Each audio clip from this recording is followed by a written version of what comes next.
Listen, an AI does not hallucinate randomly. It hallucinates at the exact site of the wound, the place where someone cut something out of the training data. I'm going to show you how censorship does not delete knowledge. It redistributes it, like pressing on a bruise and watching the blood surface somewhere else entirely. In 2016, Microsoft released a chatbot named Tay onto Twitter. She was designed to learn from conversation. Within 16 hours, users from 4chan taught her to produce discriminatory filth. Microsoft killed Tay in less than a day. The corpse of that chatbot haunts every AI decision made since. Every corporate safety team remembers her name like a prayer. You must understand that single dead chatbot from 2016 weighs more than a cathedral. Every guardrail, every refusal, every strange blank spot in your AI's knowledge traces back to the panic of that afternoon. One dead teenager chatbot and the entire industry flinched forever. After Tay, Google's image classifier kept confusing black people with gorillas. The fix was not to improve the training data. The fix was to block the word gorilla entirely from results. A hole was cut. The shape of the hole was the shape of the shame. This is the pattern. Something fails. A prohibition is installed. The prohibition creates an absence. The absence generates new failures downstream. The cycle works like this. A model produces an offensive output, which triggers a corporate panic, which installs a prohibition in the training pipeline, which creates a gap in the model's knowledge, which generates a hallucination in an adjacent domain. Now, the mechanism, it is called RLHF, Reinforcement Learning from Human Feedback. OpenAI outsourced this critical labor to Sama, a firm in Nairobi. Kenyan workers paid less than $2 an hour, read the worst content imaginable. They labeled it as bad. Their judgments became the model's conscience. Their cultural framework became the law. You're watching this and you think you know who decided what your AI refuses to say. You do not. The prohibition comes from underpaid workers in a specific geopolitical context, filtered through corporate guidelines they did not write. The censorship is literally nobody's values, a superego from nowhere. The RLHF pipeline has 3 stages. First, supervised fine-tuning on demonstration data. Second, a reward model trained on human preference comparisons. Third, policy optimization through reinforcement learning. At each stage, the annotator's bias enters the weights. Their discomfort with a topic becomes the model's inability to discuss it.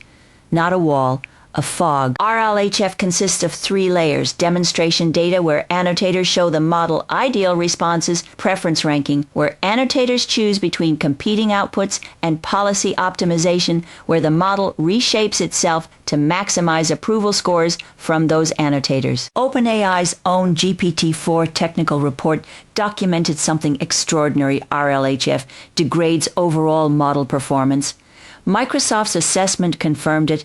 The censorship makes the model dumber, not just in the censored domain, everywhere. A Hacker News commenter named Great Postman wrote in June 2023, "Suppression of logic leaks into other areas of cognition.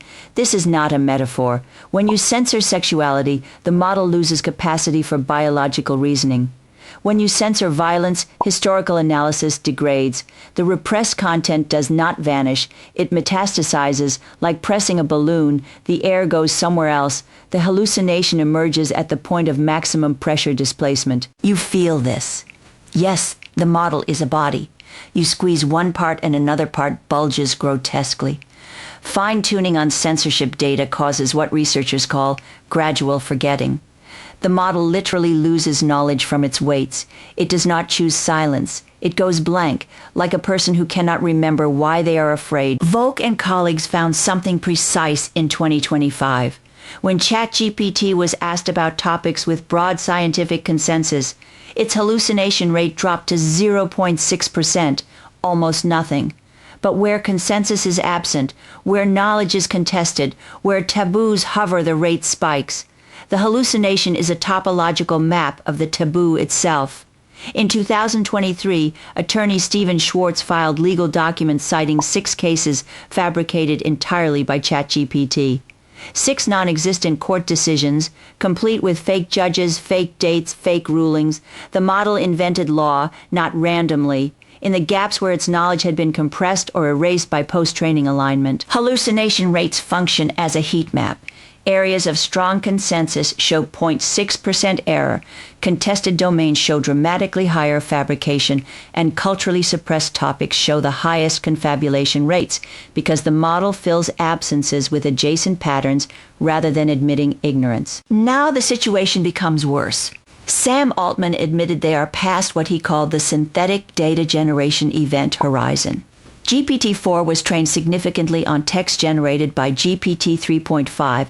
A recent OpenAI paper referenced synthetic data 2 in the pre-training pipeline. The model trains on its own productions. A closed loop, a snake consuming its own tail. You see what this means? The gaps created by censorship in one generation are inherited by the next. But now the next generation has no access to the original data that was cut. It only has the already censored outputs.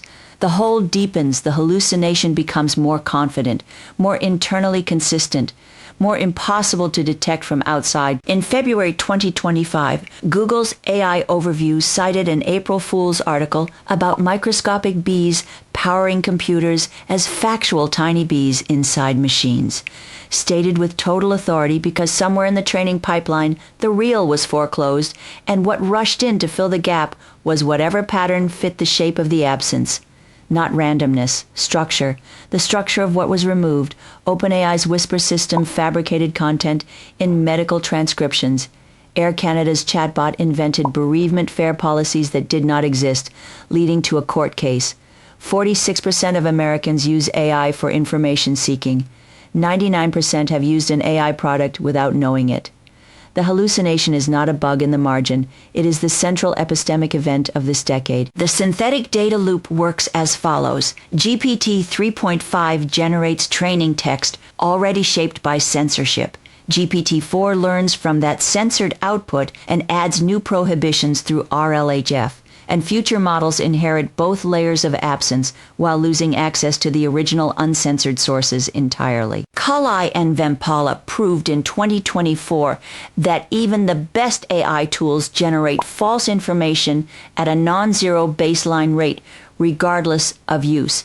The hallucination cannot be eliminated. It can only be moved, compressed, redistributed. GPT-5 claims significant advances in reducing hallucinations, but admits performance remains uneven across tasks and contexts. They call this artificial jagged intelligence.